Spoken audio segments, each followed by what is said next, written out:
Wow, this is so humbling and awesome to be a part of this in this room. And for many of you, some of you have been here for 5 years, 10 years, 15 years, 20 years, 25 years. It doesn't matter when you got here. We're glad you're here.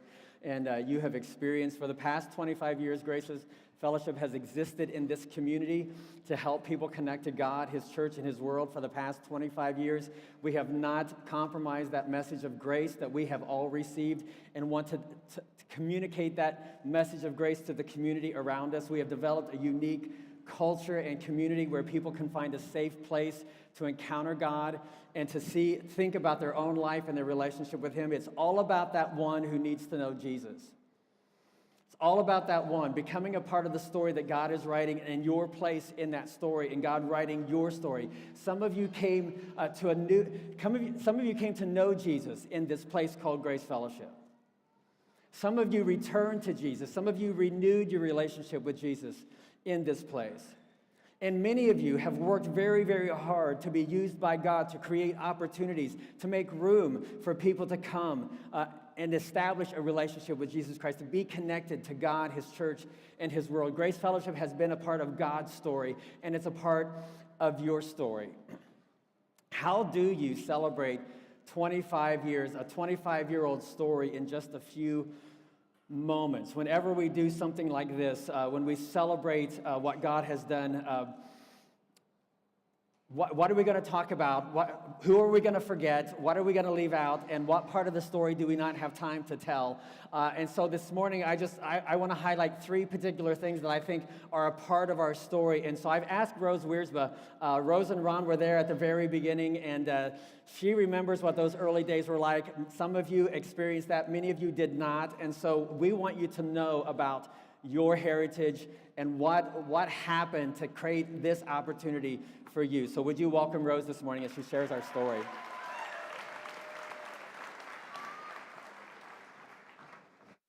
Hi. Is this on? Okay. Everyone that attends church here has their own story about how they arrived here at Grace. In the fall of 1992, the church that you are attending today was a dream. 18 of us met in the fall of that year in our family room to discuss what we would do after we left the church we were attending. Would we stay together, go our separate ways, or start our own church? We were confused, broken, and not sure what we were going to do. We decided to start our own church, and we named the church Grace Fellowship. I think I can speak for the founders of Grace Fellowship when I say that we weren't sure how this was going to work out. I don't think anyone in our group had a lot of experience starting churches, but there were so many gifted people that got the ball rolling and took the steps we needed to become a church. God gave us what we needed. We needed a pastor and asked him if he would consider the position. He was working at Cincinnati Bible College at the time, and Tim told us that he needed to seek God to see if this was his will. I understood what Tim meant, but I wasn't really interested in God's will. I just wanted him to accept the position. It's about what I wanted at the time. I could not imagine him not teaching us and leading us. And we all know how that story ended. And I'm still thankful for that today. Tim and Rhonda have impacted Grace Fellowship in ways that we can never measure. In the beginning, we met at the ambulance house, then the elementary school. It became the mission of Grace Fellowship to reach the lost people that did not know Jesus. So the work was worth it. We set up chairs, we took chairs down, set up sound equipment every week. We then decided to build a church after some property was found. The thought of going to church without the extra work sounded too good to be true. Carl and the tech team would finally get a break from setting up equipment every week. It was an exciting time to think of having our own building, and the Purple Church became our new home. The reason we called it the Purple Church was because we had purple chairs and walls in the sanctuary. This space is now the brigade room where our youth meets. When we were building the Purple Church, I remember some of the concerns. What if we build the building and don't fill the seats? What if the building's too big? What if no one comes? We didn't have a sign. They're not going to know we're there. It seemed like such a big room to me, the Purple Church, and it was a time of uncertainty. But one of the things I love about Grace is that we were encouraged to not get too comfortable. While the leadership acknowledged our growing pains and uncertainties, the focus has never been about our comfort or even about a building, but rather about the next empty chair, those people that would walk through the doors of Grace Fellowship. Before long, we had to add services as we were outgrowing the space. We were filling the seats. That's not a bad problem to have, but it brought more uncertainties and challenges. It was decided again that we would add on to the church, and this is the sanctuary that we meet in now. It's funny, but the old Purple Church doesn't seem so big to me anymore, and I don't worry about filling the empty seats. There is no way we could have imagined 25 years ago what Grace Fellowship would look like today. My memories today bring me back to the initial meeting of the founders, Bible studies at Ron and Jill's, crazy camping trips. And if you want to have, see your true character go on a camping trip, because the sounds of metal chairs being put away every Sunday, seeing people come to know the Lord, and my children being baptized there. I remember the people that taught me, that impacted me and loved me. I remember saying goodbye to some, saying hello to others, welcoming new life, watching people come alive when they learned about Jesus, marriages being saved, people learning that they belonged and learning to serve, and the list goes on. I want to share a story about an empty chair that was filled many years ago and how God used circumstances to accomplish something amazing. A young boy named Josh invited his friend Kelly to church when they were in the 6th grade. Her mom, Sherry, was looking for a church in DeMont after her father died. Sherry and her husband, Carrie, and their children started attending Grace Fellowship. Sherry shared with me that not long ago she was heartbroken when she heard a prayer request about a little girl in our church who was struggling. She cried out to God and wanted to help, and Sherry felt helpless but felt God's leading to run, as Sherry is an avid runner. One thing led to another, and now she is the team leader for World Vision. Their mission is to run so people in Africa can have clean water.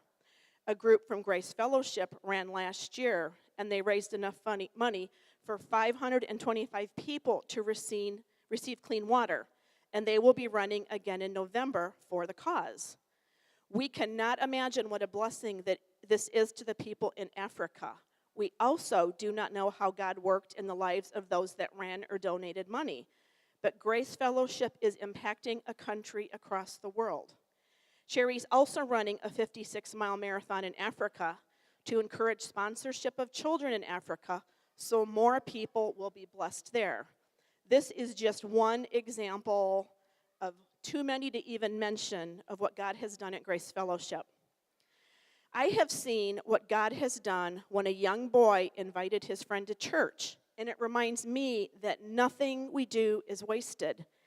God turned an invitation to church into something bigger than I could ever dream or imagine, which translated into blessings across the world. A comment or encouraging word can change a life, or maybe even save a life. It's all too big for me to comprehend. I don't understand how God magnifies our efforts. I just know that He does. I am overwhelmed when I think of the way God has done this at Grace Fellowship. You are not here by accident. The ride isn't always smooth, and you might not be able to see where you were going, but the view after 25 years is overwhelming and amazing. I want to close with the scripture that we memorized in the early days, Hebrews 10:24-25. And let us consider how we may spur one another on toward love and good deeds, not giving up meeting together as some are in the habit of doing, but encouraging one another, and all the more as you see the day approaching. Thank you. 25 years ago, a group of broken people got together and created a church for broken people. We created a safe environment for people to come and ask their questions and take their next step, whatever that step might be. People who were willing to sacrifice their time, talent, and treasure to create a place for you 25 years later. Another story that we want to highlight this morning illustrates what has been so compelling about this church called Grace Fellowship. I have always commended you on being a generous church, and much of that generosity has found itself outside of the walls of this church. Jan just shared another opportunity this morning, and I know that you're going to come through for that. Whether it's church buildings in Haiti or orphanages in Cambodia, a tractor or a truck in India, clean water in Africa, you've provided Bibles and stars and birthday bags and recovery kits and goats. I could go on and on and on. And what's most exciting is about how our young people, our teenagers, are catching the vision that saved people serve people, and that's where you find life, when you're living beyond yourself, beyond your walls, to serve the world around you. And so one of our own has a video that we want you to watch. This is Isabel and her call to serve. Watch this. Move 2017 Kingdom Worker Crash. Isabel, Miss Sass. Yes. So if you're a superhero, what would your catchphrase be? Oh, no. That's a terrible catchphrase.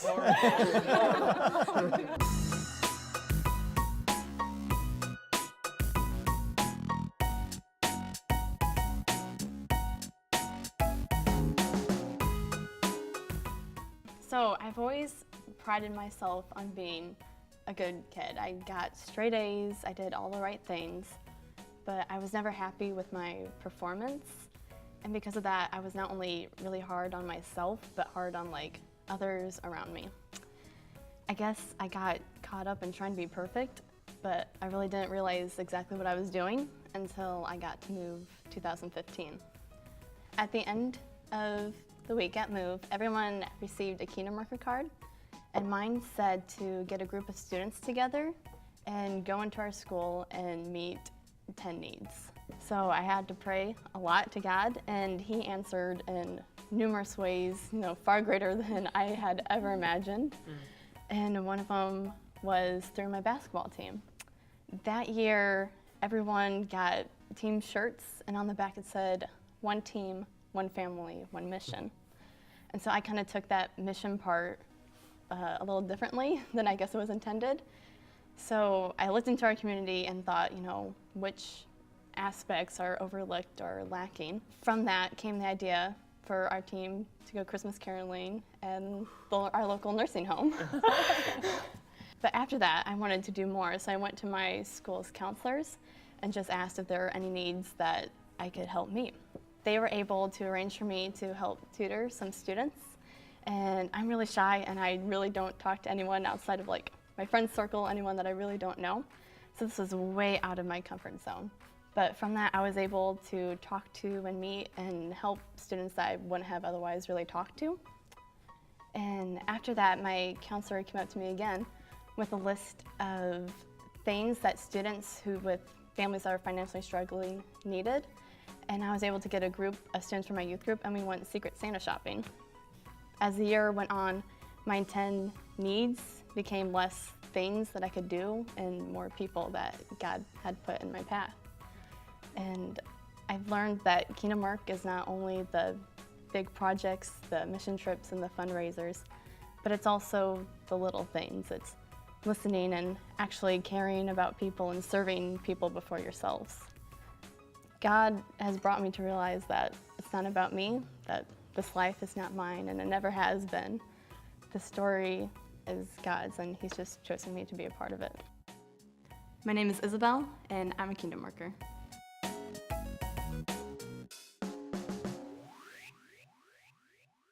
Isn't that awesome? And we have more and more teenagers. That's just one story of many teenagers who are catching the vision that save people, serve people.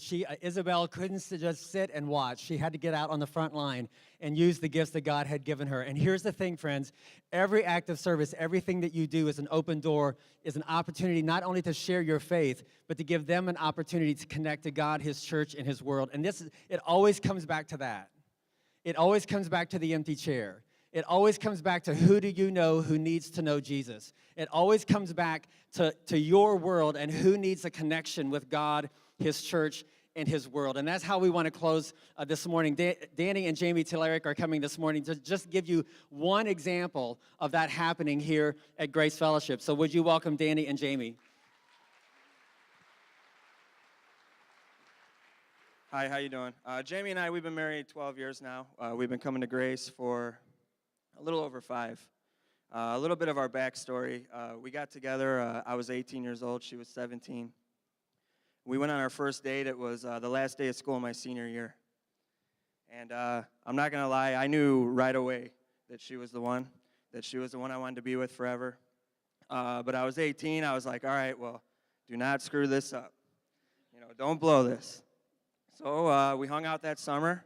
We had a great time together. I thought everything was great, but one thing about Danny and I dating was that Danny wasn't a Christian, and my parents weren't too keen on that because I had grown up in a Christian home. So the summer going into my senior year, my mom and dad pretty much told me I had to break up with him because he wasn't a Christian. And I was really devastated because I had shared with my mom that I knew that he was the man I was supposed to marry, but I always questioned because I knew in my heart God was telling me that he was the man I was going to marry. And that summer, he dedicated himself to coming to church and just proving to my parents, just that he could do it, that he was, that he wanted to come to church and he wanted to be dedicated, so. yeah, I mean, it was a slow process for me. I had never been to church ever in my entire life until Jamie invited me one time. I was almost 19 years old at that point, and I didn't like it, I'm not going to lie. I didn't even really believe in God at that point, to be honest. I struggled to go. I would make up any excuse I could to not go.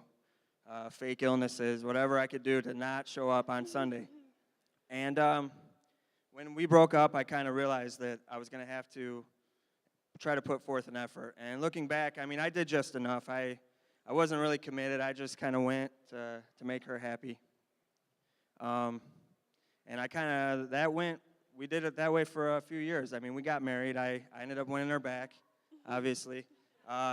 We got married. I still would kind of just attend church. I would always take, one step forward, 2 steps back. I mean, I committed my life to Christ, but I never lived in a way that showed it. I got baptized at church, but shortly after, I stopped going, and that led to her kind of not going also. So we on and off, we tried a few churches and stuff like that, and it finally got to the point that we couldn't find one that clicked for all of us, and so we just kind of stopped going. For a few years, we'd stopped going, and I had a couple friends who were attending Grace Fellowship. Angie Hamstra and Karen Cantwell were 2 people that were like commenting and saying things like, you should try this church, and I'd say, okay, or I'd say, there's no way that I could get Danny to go to church again, and I'm not going by myself, I'm not raising my kids in church by myself, and stuff. And I remember Karen constantly texting me, telling me, you should come to church this Sunday, you should come to church this Sunday. And something was missing in our marriage, something, I just felt it, and everything was, there was just something not there. And finally, I text Karen one day, and I said, okay, if I tell you today that I'm going to church on Sunday, then I'll go to church on Sunday. So I said, I'm coming to church on Sunday. And I sat with her that Sunday, and the whole worship, I just cried. And, I loved it. It felt like home. I don't know how to explain it any other way.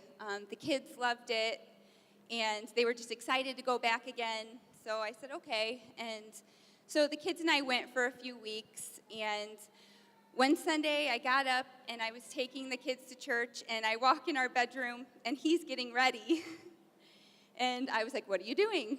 And he said, I'm going to church. And I said, okay.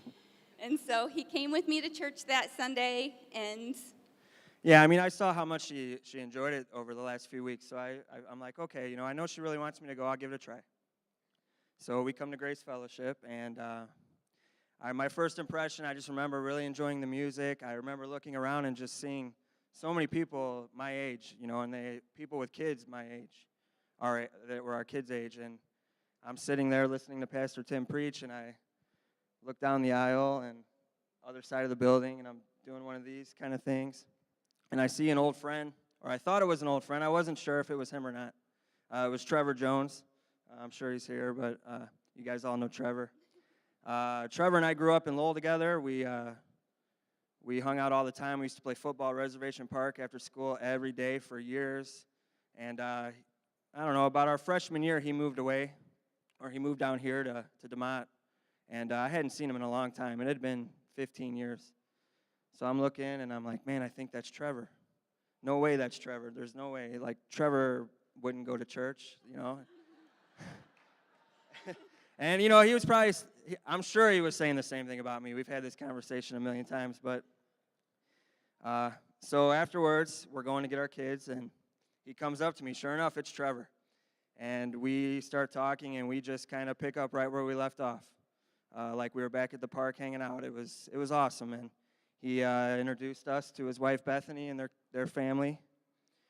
We had we were just talking, laughing, having a good time. And I remember right before we were leaving, he said, my wife and I, we host a small group tonight at 5 o'clock. It's every Sunday. You guys should come out.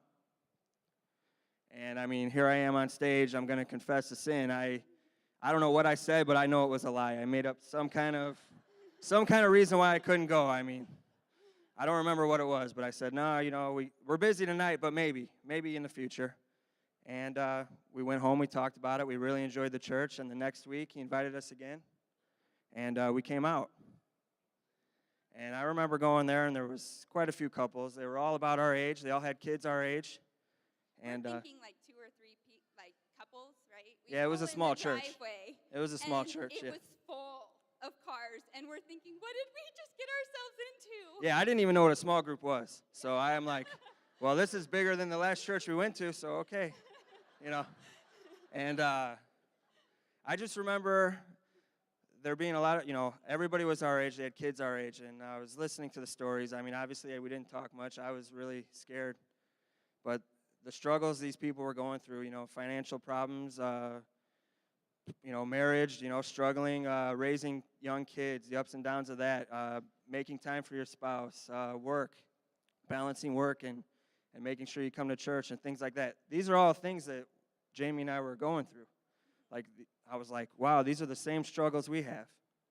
The only difference was we were not sharing them. Yeah, we were doing it alone. Comfortable enough to share them. Yeah, we were going through life alone, and these people weren't. They had they had such a huge faith in God, but they had each other too. They had accountability, and I remember as we were leaving, Danny said, wow, these people were real. They really shared their struggles with us. We had never even met them before, and they're all sitting in a room together and just, sharing with each other and praying with each other and building each other up, and that was really awesome.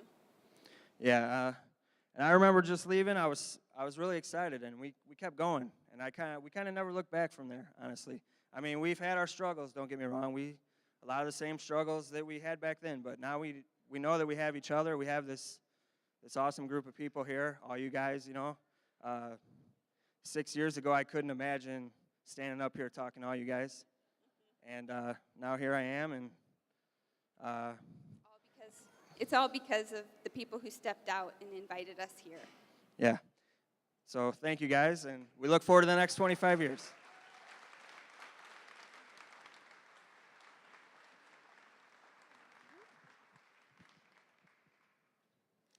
Okay, here's the deal on this, friends. Trevor had no idea that Danny was going to show up that Sunday. He had no idea. I'm sure he was shocked to see him there. So the question is, what if Trevor had not taken his own ownership of this church seriously? What if Trevor had thought, you know what I do, when I go, when I show up, whatever I contribute, that doesn't matter, it doesn't really mean anything, nobody's really going to notice. What if Trevor took the attitude that what I do doesn't count in this church? But I know Trevor and Bethany, and I know that they're owners here at Grace. And so they come and they contribute and they serve and they make themselves available to whatever needs to be done. And because of that, people walk into this church and look down the row and say, oh my word, I would never have thought that he'd be in church. Most people thought that about you. So who do you know that needs to know Jesus? And the same opportunity that you had, you are now creating those opportunities for those yet to come. Friends, that has been the story of Grace over the last 25 years. Willing to be used, willing to serve, willing to connect person after person, family after family. After 25 years, we're still happy to see people walk through our doors. After 25 years, we're still excited about teaching children and students about Jesus. We're still crying when we witness baptisms and hear stories. And we're still celebrating those stories of life change. And after 25 years, we're still here, we're still all in, and we're still dependent on God and grateful for all that he has done for us in these past 25 years and what he will do in the next 25 years. So I just want to say thank you, Grace Fellowship, for being Grace Fellowship in this community and in the world. I want to thank my staff, whom I love deeply and who I have the joy of serving with every day. Their devotion and their commitment to God and to you in this ministry is just an encouragement to me to serve with faithfulness. I want to thank all of the elders that have ever served in that position, who loved God and loved this church and sacrificed their time. Their involvement has made this place the best place to be on a Sunday morning. I want to say to my wife of over 41 years, next to Jesus Christ, Rhonda, you have been the greatest influence on my life and the greatest source of strength to do what God has called me to do.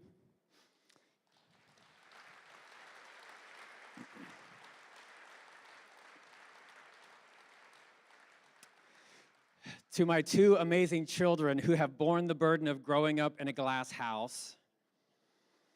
And when I have been discouraged, they have been my greatest source of joy. To my wife and to my two amazing children and to this church, I know a lot of pastors and I know their stories. And I know of no church who has loved their pastor and his family more than you have loved mine, and I will never take that for granted, and I thank you for that, and you can give yourselves a hand for that.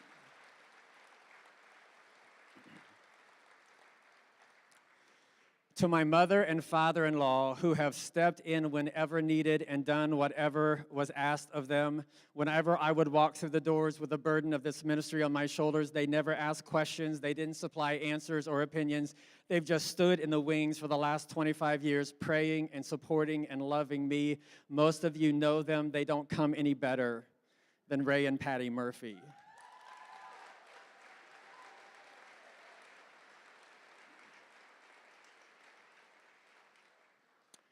So to close, I just want to bring us back to where we started. For the last 25 years ago, Grace Fellowship has just been nothing more than a bunch of broken people, loving broken people with the healing power of God's grace, and that will never change. So thank you, Grace Fellowship, for connecting people to God, his church, and his world. Thank you for the sacrifice and the investment that you have made to become a church that is truly making an impact in this community and throughout the world. To him who is able to keep you from stumbling and to present you before his glorious presence without fault and with great joy, to the only God, our Savior, be glory, majesty, power, and authority through Jesus Christ, our Lord, before all ages, now and forevermore. Amen. I love you. God bless you. Happy anniversary. All right, we're gonna keep this celebration going. We've got food, we've got games, but we wanted to do a little something first, right? Oh, we have a candy table, and I tried it out. It's good, trust me. It's there and it's amazing. I can't hear you. Another mic for me? You can hear me now? There we go. Yeah, all right. All right, well, hey, we had an opportunity. You guys can have a seat if you want. You're going to stand for a little bit. But Tim went ahead and thanked all of you, thanked the staff, and thanked everyone else that he knows for celebrating and being here and being part of Grace Fellowship for the last 25 years. And I can hear that you've already kind of got those little noisemakers, but if you haven't gotten one yet, at the end of each row, there's a black bag with noisemakers. Go ahead and start passing those through. Everyone gets one. Everyone gets one, so please grab one. And while you're doing that, can you come over here? Yeah. Tim? Tim. So while Tim thanked all of you, we want to take an opportunity to thank Tim. This one right. Tim has been, can you guys still hear me okay? It sounds like, no? Do you have another, Tim, give me another mic, please. This one's not really working. Another mic? Yeah. Brent has where's the handheld? It sounds like everybody's getting their noisemakers. Is that better? Yeah. Perfect. There we go. Thank you. All right. Ooh, you guys sound good. So while Tim has been our pastor for 25 years, we thought that he deserved a little gift. So Tim, can you take these out of here for me? Tim, as you know, loves dark chocolate and chocolate. So we got Tim some of his favorite chocolate. So on behalf of all of Grace, these are for you, all of these. We're not done yet. And these are for you. And then to thank you for also everything you've done, here's a gift card for you. And this one, because Rhonda has sacrificed so much, a Grand Lux gift card for you and Rhonda to share. And so we just want to thank Tim for leading us, for shepherding us, for discipling us, and for doing all of what he does for all of us. And also we want to take a second that if you are one of our founders, if you met in the elementary school years ago, could you please stand for us?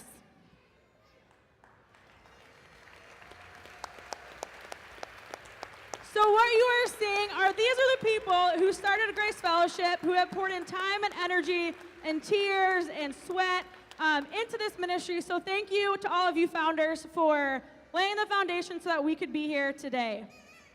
And you're going to give instructions. I'm going to give instructions first. All right. So don't forget, we've got Picture Station, which is already down. So hopefully you got your pictures. And we are going to be doing a meal together because when they were taking the first communion, that's what it was, a meal. And so we're going to be sharing a meal together and really excited about that. And we also, we're going to have a cornhole tournament. So make sure you stick around for that. We've got a sign up going on as you're getting ready to go to lunch. There's going to be games over here for little kids. We've got inflatables, all kinds of fun games. In here, we're going to have the cornhole tournament. We've got 9-square, octoball, just some fun games for the kids and students as well. When we do go to supper or dinner or whatever, lunch, whatever you want to call it, for those of you who are going first, just make sure that you eat and kind of head out when you do that because we have a lot of people to get through there and we don't have seats for every single person. But when we do dismiss after this, we're going to have the people who are volunteering to help out with the games and those who are elderly who may take a little bit longer to get your food. That's okay. We're not, pointing any fingers. You just get your food first, right? And so you'll be able to go first and get your food, and then we'll start dismissing after that. But we wanted to celebrate with confetti. Confetti. We want to start with confetti. So what I'm going to ask for all you to do is on the count of 3, we are going to launch confetti cannons into the crowd. And these are very loud, so if you have, if your ears are bad with loud noise, I guess, plug your ears. And you guys want to poke a little hole in the top. And they're going to launch these out as far as we can. And if you're in the back rows, you might just want to shield your eyes in case they come to your eyes. All right, so on the count of 3, they're going to launch it, and you're going to stand up and scream, and we're going to video this so we can show everybody how we party here at Grace. All right? So 1, 2, 3. And it's more than just words left beyond my control, out of control. This is real love, this is real love. This is real love. Check.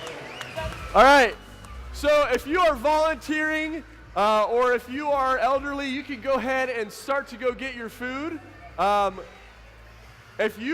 We need to move some of these chairs over this way And so if you are over here, could you just help us kind of move these chairs over here and we can stack them up and start putting them over here.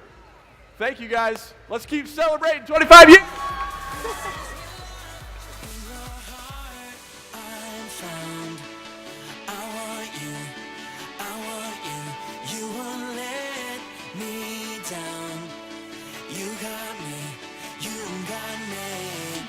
This love is for real, you will never let go, never let go. Oh, and it's more than just words, not beyond my control, out of control. You're pulling me closer and closer, holding my heart to the very end. Jesus, I'm found in your freedom. This is real love, this is real love. Oh.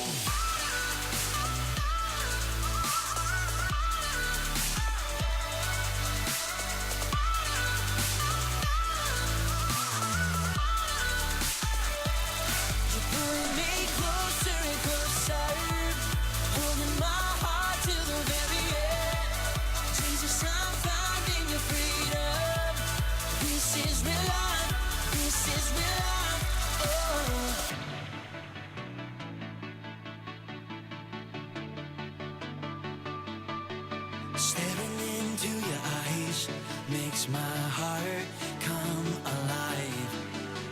Suddenly was alive when I met you.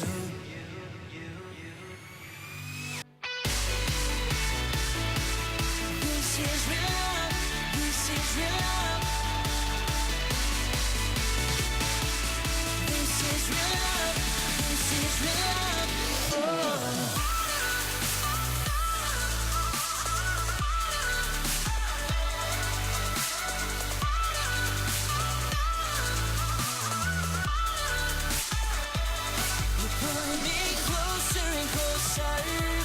Holding my heart to the very end. Jesus, I'm finding your freedom. This is real love. This is real love. Oh.